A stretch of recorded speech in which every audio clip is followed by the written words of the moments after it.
Welcome back to Project 94 for another diecast review here on the channel, and we have ourselves a William Byron diecast to look at.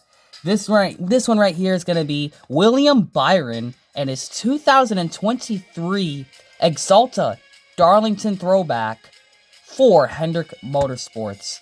This one right here is going to be a tribute to Jeff Gordon's 1998 50th anniversary for NASCAR, DuPont Chevrolet. But instead of doing the original 50th anniversary logos, they actually implemented the 75th anniversary logo for NASCAR. And instead of doing the 50th, they did the 75th anniversary for NASCAR. Instead of the 50th logo. And you kind of get the idea. It's trying to be like that special NASCAR tribute style paint scheme that Jeff Gordon had back in the day. And it looks cool. Very cool looking car, and of course you could see where the striping looks like it used to be like the rainbow, but instead they actually modded it to look more special, just different from the other DuPont cars. And they implemented that exact scheme onto the next-gen Axalta car. And I gotta be honest, this diecast, as much as I love the throwback, this color looks weird. Very weird. You compare this to original pictures of the car, and this thing really doesn't look very much like it. It's more of like now that I look at it closer, it's like a brown, purple, like dark grape metallic color. I remember this thing being more on and back in 1998, this was that weird trend where they were doing like weird metallic finishes with odd colors.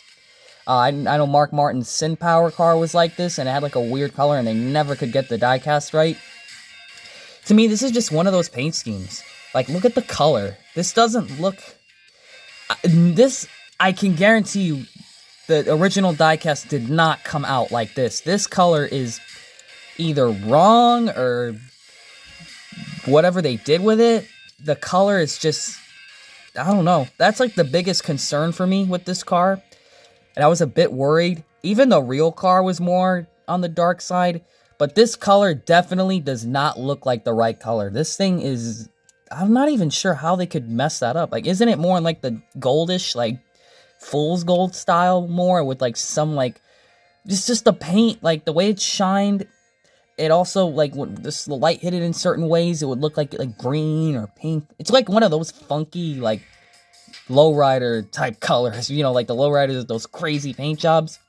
This doesn't really look like that. It just more a metallic brown. And I started the video like this because that's the first thing you notice when you pick up this car. It's like a weird brown purple color, and it's just ugh. I don't know about this one. You got number 24, Hendrick Motorsports right there. And talking about, I don't know about this. Look at the quality of the splitter right there. Or the front valence decal. The hood right there, you have ZL1. Man, really scrunchy looking ZL1s. They almost look like paint chips. My God. You have Axalta. You got the 75th anniversary logo instead of the 50th. You got the Chevrolet bow tie on the hood. The hood vents you can kind of see wrapped perfectly on top of the metallic. Got Chevrolet, Byron, Sunoco, Goodyear in white, both on the fenders and the wheels with the dark gray rims. 75th anniversary logo for NASCAR. NASCAR salutes. By the way, this is a car that won Darlington. Spoiler alert. So maybe the race version will probably fix the color. Who knows? Got 24, William Byron. Got the 2 race winner stickers up there, HendrickCars.com and Valvoline. You got Chevrolet, Axalta, Cincinnati, Climb, Freightliner, Mack Tools, and Siemens. Raptor, King of Tough, have Hendrick Motorsports, the original logo. City Chevrolet, which gives me vibes of the Days of Thunder throwback, but that's how their logo looked back in the day, green and yellow. You got Axalta, Liberty University. On the back, Chevrolet, Axalta.com, number 24, Valvoline, Camaro, ZL1, black spoiler. Wish they would have colored the spoiler, but they didn't. Axalta, Byron, and the top of the car with the yellow number 24, the Dayglow yellow. Paint scheme wise, for some reason this one does not have the side marker pit road indicators. They just use the normal decal. That really sucks. The other ones had it. The other ones had that, like, thing to it, didn't they? Let me look at this for a second, because now I gotta check. I mean, some of them have it more or less detailed than the others. I think the Chase Elliott has the best looking.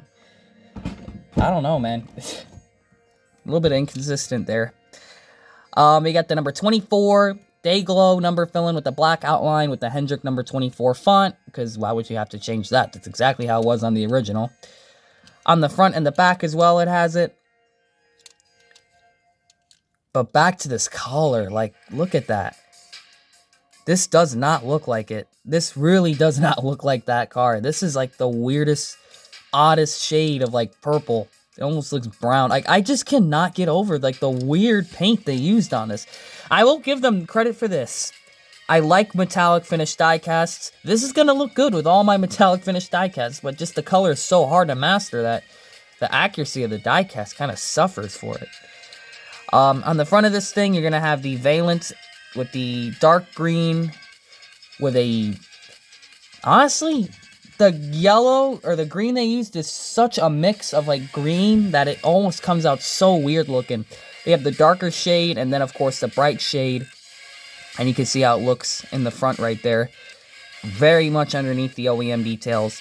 And of course you got the little splitter indicators. And even, I think those are actually the same color. But it looks so green to me. I don't know why. Like, these color choices sometimes look different to certain people's eyes, but I'm not seeing it, guys. It looks odd. At least they're the same color as the other pit indicators and the splitter indicators on the other cars. The Bowman was the only one with the white. Yeah, that's odd, guys. I don't know. This car is weird to me so far. Black splitter nonetheless. And for the paint scheme itself, you could see, as I was mentioning in the beginning of the video, I couldn't wait to point it out. You could see like the round arrangement of the stripes. You could tell that's where the rainbow pattern used to be, except they cut out the rainbow and just left one of the stripes. So that's why the whole front of it and the whole back of it's the same color. But what I like about it is that the stripe actually has metallic, or not metallic, gradient. This goes from like a light yellow green and fades into like a light blue color. As you can see, just the clean gradient fade to it. It just changes colors. Green in the middle, yellow here, and like light blue there. Similar style towards the sides of it. And it kind of flows into the back windshield right there. Sides are very plain. Between, there's nothing like in the middle here. Because there never really was with any of the Jeff Gordons. Rainbow ones, it was just always blue there. Now it's just a purple. Again, purple. Was this thing ever meant to be purple?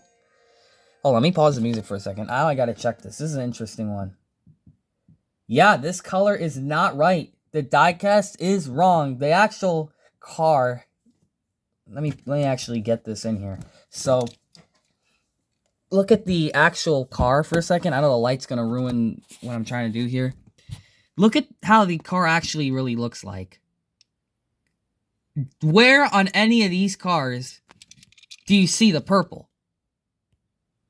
How did, like, renders and pictures, and you can see, like, the real cars, like, it fades into, like, a red when the light hits it. How do we have render pictures like this, reference photos like this, and we get a diecast like this? Where does this purple come into the equation? It's not accurate. The color of it is not accurate. Like, I'm, like, literally moving this car around in the light. I'm not getting any of that red anywhere. Like, the red and then the gold. This color is just not right. And the real car, I believe, it was a bit darker, but not this dark. This is not even the right color for this car. I don't know where they got this color from, guys. This is weird. I bet you this car I would have liked a lot more if they were able to get the color more accurate to the real car. But yeah, guys, that's how it is. Like, this thing is actually not accurate. And this is not the only time this happens in this 4-pack. Because the Larson car was also inaccurate. There was inaccuracies there, which we'll talk about all that stuff. But yeah, Lionel released this diecast with the wrong color. Understand that for a second. They released this car in that color after I clearly showed you the actual pictures of this car. Are they going to re-release it and fix it? I mean, the race version is really their only hope. And the thing about the race version is it has to be accurate to the real car. If they're going to use this color, it's not going to be accurate. Look at it. Where on this car do you see the gold or the red?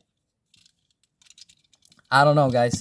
I think this is a miss for me in terms of just the accuracy. It doesn't reference the actual car as good as I feel that it should. But nonetheless, I'm going to do the 360 view. It's just not accurate. Like, I'm not sure where the purple came into. They need to get better, like, paint tools to get more accurate colors. They should have spoken to Hendrick Motorsports about this issue, that we don't have the right color. I don't know. This one's kind of odd for me. I don't want to say it ruins this car for me. I still like having this diecast. The metallic definitely stands out. But now, to me, it feels more like a fantasy car. This is like, you know how you like those video games where they have like alternate paint schemes of certain schemes? Like the same kind of scheme, but just an alternate version. This is kind of what this looks like to me. Like, this is just an alternate version of that car. It's not accurate to the real car. Maybe you guys have some more insight on this issue. So please let me know in the comment section. But that is going to do it for William Bryon and his... Wow, this thing doesn't even roll good either. Wow. William Byron's 2023 Darlington Throwback. I mean, in some angles, it looks like it could be that. But the problem is that because he chose a dark purple, now anywhere the light hits it, it's going to look pink. Like, look at that. See how that's, like, pink right there instead of the red? I don't know. I think they messed this one up. You guys can correct me if I'm wrong. I really hope I'm wrong. But I don't think I am. Comment, like, and subscribe, and we will see you guys in the next diecast review. And always remember to make sure you know what you're doing when you're putting decals on your diecasts.